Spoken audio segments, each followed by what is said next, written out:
All right, I'm going to try something new here. Typically, when I film myself talking for YouTube, I use a different lens, but I have the 24 millimeter Aureus lens on there right now, and I like the image. The first thing that I experienced when opening the case of these was the size, much smaller than I imagined. It's a rare hitting of 3 points on a triangle, good price, good look, and good size, considering the speed at T1.4 on the entire range. Also, I have the Athenas, and you can see size difference here. I've shot a bunch of things on both of these lenses now. A little bit less on these, but I did post a video on my channel, just footage from these, and I think that it looked very nice. A couple days ago, I shot a crazy club scene. I'm still exhausted from that. That was like 2 days ago, and I'm still recovering. And I brought the full set of the Aureus lenses and a couple Athenas. They seem to go together well when we were working, and I imagine that once I see footage that I won't see any like glaring difference from the 14 Athena compared to the 24 Aureus. So that's also something I want to look at in a more exact controlled scenario like I usually do, and shoot the same shot in controlled lighting on the 35 Athena and the 35 Aureus and see what that looks like. Probably a lot of people that are looking at the Aureus may have Athenas right now, so if you want to pick up a couple Aureus lenses or a set, or pick up an Aureus set and then fill it out with the 14 and the 135. Also, another thing, these glow in the dark, which is cool. When I used these on the video that I posted before on this channel, the first shot was focused to infinity out a window, and two girls stepped into the frame and the focus pulled to them. There was no breathing. And then throughout the filming of that video, I noticed on other lenses, because that was kind of a wider lens, on other lenses, the focus breathing seems to me to be pretty much zero, which is cool. So affordable, T1.4, really small size, great look, no focus breathing. That's a pretty nice recipe. Also, I'm looking at this right now. Here, I'll really, oops, I touched the back of it. Don't get mad at me, Nisi. Yeah, I do need to send these back.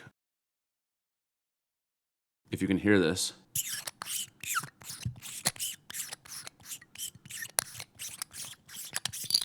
There are rear filters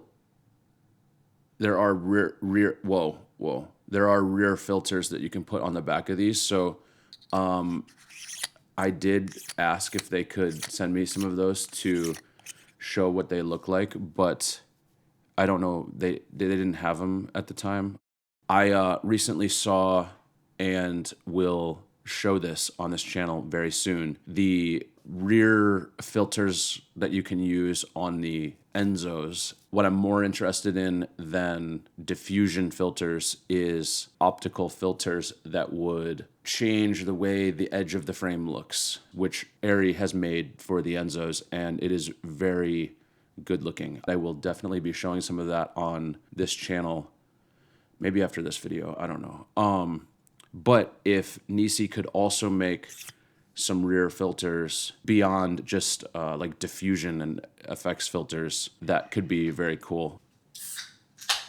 I am glad that when I was shooting the video for the Aureus lenses, which also played on loop at NAB at the Nisi booth, if you saw that, the reel for these lenses for Nisi that's on my channel and also played on loop at NAB, they told me for some reason the music on mine was way louder than the music on the reels that they made. So anytime I would be around the Nisi booth and my video would come up, it would be so much louder than the others. So I feel like they all had to listen to that every 6 minutes for like 3 days. I did tell them they could mute it, but I don't know if they did that. But anyways, that was a cool thing, because I've always kind of wanted to shoot a reel, like an announcement reel, a demo reel for a camera or for a set of lenses, because I see them a lot, and like I see Arri's reels and all the reels like for all the companies' lenses. So I think that's my first like make a video to show what these lenses look like project for a lens company. During that, I did a lot of things like focus breathing, as well as I did the flare test, which I hate. As I always say, I hate doing flare tests, but I did set it up with the phone flashlight on the Slipod, which is a ridiculous piece of equipment. While we look at that, I want to mention Audio. They're a music and sound effects platform that you can use to get music for your commercial projects or your YouTube videos. Their library is ever growing. They have an iPhone app, which is pretty cool, that I've started using. A lot of times I talk to the camera, but I also will just make videos that are like a minute long of just footage or something that I wanted to do in the studio. I have kind of started, if I have a video idea in mind and I want to use a song for it from Audio, I can like listen when I'm anywhere on my phone in the Audio app, or I can pull songs from YouTube or Spotify or Apple Music, copy a link to that into Audio's link match AI, and it will show me tracks that they have that have a similar feel. All the music and sound effects pretty much on this channel are from Audio, and with the link and the code in the description, you can get your first year 70% off. That comes out to $59. Pretty good move. Very nice service. I've been using them for 2 years now, I think, and they have continued to help this channel grow, and I've even used some of their music on a few commercial projects. Okay, moving on.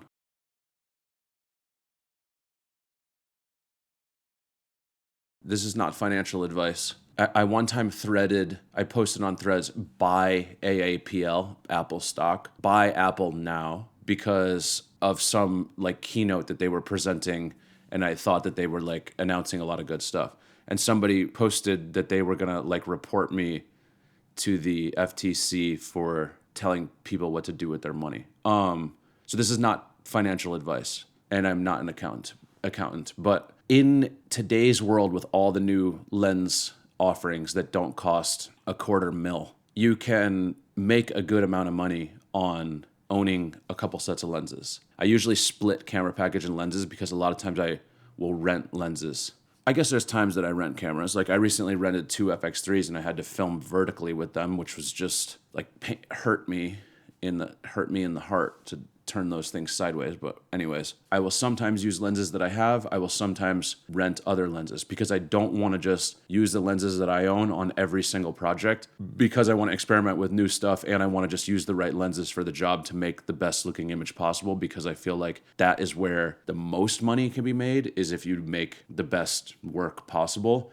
But if you buy a $10,000 set of lenses, you can put that line item for $300 to $500, and at the low end of $300, that's 30 shoot days, like $300 per day, 30 shoot days, and they're paid for. So, that's like not that many shoot days, and you could keep doing that for a couple of years, and then you can sell the lenses 18, 24, 35, 50, and 85 for $10K. And then let me just look at the Athenas really quick. Like, let's say you wanted one that's wide, you wanted a 14 because it's wider than 18, and you wanted a 135 because that is a great focal length.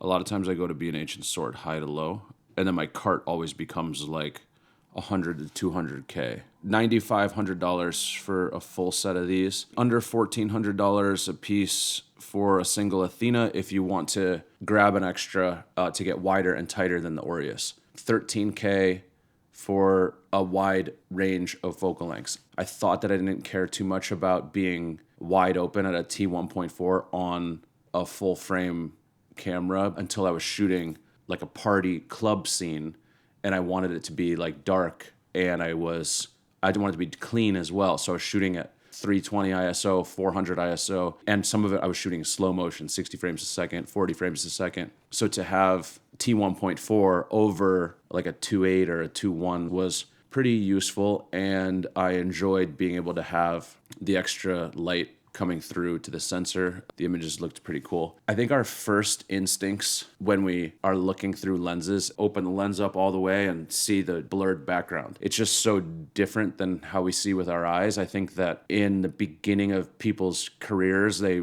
want to shoot wide open to get the blurry background. It looks cool and everything, and we all love it, but I'm not always shooting wide open. I know that it's better in a lot of scenarios to shoot not wide open. What I do like is having the option to have a slightly blurred background on wider lenses in tight spaces. To be able to get that 3 feet, 4 feet away from the back wall is something that I desire. I will show you what a 2.8 looks like. So this is a 2.8, and then back to the 1.4. I think in a scenario like this or an interview or something that it's very nice to be able to get a blurred background in wide lenses, and that is more possible, obviously, with a faster lens on a full frame sensor. So I'm going to go back. More importantly, like that, it just allows you to shoot in lower light scenarios. Having an extra stop or two on a lens can help you out pretty tremendously, because if you don't know, one more stop is twice the illumination to the sensor. So a T2 to a T1.4 is twice as bright. Having the option is always cool over not having the option. Just because it's a 1.4 doesn't mean you can't shoot it at a 2.8. I think that the original triangle that I was considering has become a square of price, speed, physical size, and overall look. To have those 4 elements hit in lenses that you can buy right now that are modern, they all are the same size. I mean, the Athenas are all pretty much the same size. All the Aureus are the same size. They're modern and solid. Hitting those 4 points is pretty valuable, in my opinion. Also, I got this shirt from Old Navy. It was like $17. I went into Old Navy for the first time in like what seemed like a lifetime, and I went there because that's a story for another time of why I was there, but it involved a flat tire on the highway and running late to something pretty important. Also, while not being fully prepared for that important thing, knowing that I and my friend Ryan, we always had plans to hit a store, but we never had plans to hit Old Navy. But we entered that Old Navy and just hauled a bunch of clothes for such a great price. Anyways, I'll report back on how the shirt holds up after like some use. I have on my phone to look at CA, chromatic aberration. I don't ever really look at that, and I don't really care about it. So if it's not noticeable, not zoomed in, I'm not gonna really get too much into that. But if anybody is like wanting these lenses and the only thing that's missing for them is like to zoom in 800% and look at the CA, let me know and I will do that for you and send you the frames. Also, if you don't have F1, like, what are you doing?